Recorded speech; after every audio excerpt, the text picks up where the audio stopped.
জাতীয় নির্বাচনে বাগেরহাটে আগের মতো 4টি ও গাজীপুরে 5টি আসন রাখার নির্দেশ দিয়েছেন হাইকোর্ট। একই সাথে বাগেরহাটের একটি আসন কমানো এবং গাজীপুরে একটি আসন বাড়িয়ে নির্বাচন কমিশনের জারি করা গেজেট অবৈধ ঘোষণা করা হয়েছে। আর এদিকে ভোট সুষ্ঠু করতে নির্বাচন কমিশন জিহাদ ঘোষণা করেছে বলে মন্তব্য করেছেন কমিশনার আনোয়ারুল ইসলাম।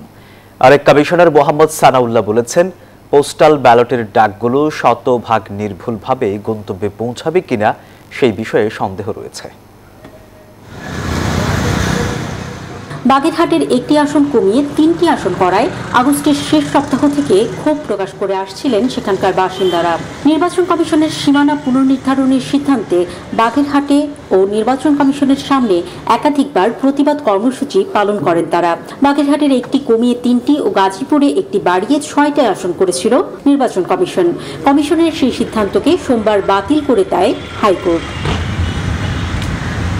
বিগত নির্বাচনগুলোর কলঙ্ক মুছতে হলে একটি ভালো নির্বাচনের কোনো বিকল্প নেই। পুলিশ ও প্রিজাইডিং অফিসার সহ প্রশাসনের সকলকে ভয় ভীতি পরিহার করে নির্বাচনে দায়িত্বশীল ভূমিকা পালন করতে হবে। কুমিল্লায় পল্লী উন্নয়ন একাডেমিতে এক অনুষ্ঠানে এসব কথা বলেন নির্বাচন কমিশনার আনোয়ারুল ইসলাম সরকার। বাংলাদেশের ইতিহাসে যতগুলো নির্বাচন হয়েছে, আসন্ন ত্রয়োদশ নির্বাচন অত্যন্ত গুরুত্বপূর্ণ এবং এই নির্বাচনের উপর নির্ভর করবে এদেশের ভবিষ্যৎ। নির্বাচন কমিশন সচিবালয়ে পোস্টাল ভোট নিয়ে বিভিন্ন দেশে বাংলাদেশি দূতাবাসের কর্মকর্তাদের সাথে অনলাইনে সভা করেন ইসি সানাউল্লাহ।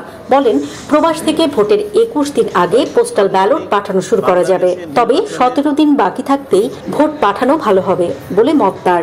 আপনি আনুমানিক ভোটের 21 দিন আগে যেদিন প্রার্থীতা চূড়ান্ত হবে এবং প্রতীক বরাদ্দ হবে, সেদিন আপনার অ্যাপ্লিকেশনে দেখতে পাবেন যে ঢাকা 1 আসনে চূড়ান্ত প্রার্থী কারা।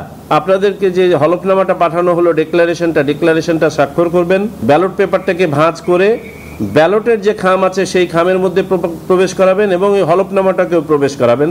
ব্যালটের খামটা বন্ধ করবেন, ব্যালটের খামটা আবার রিটার্ন খামের মধ্যে ঢোকাবেন।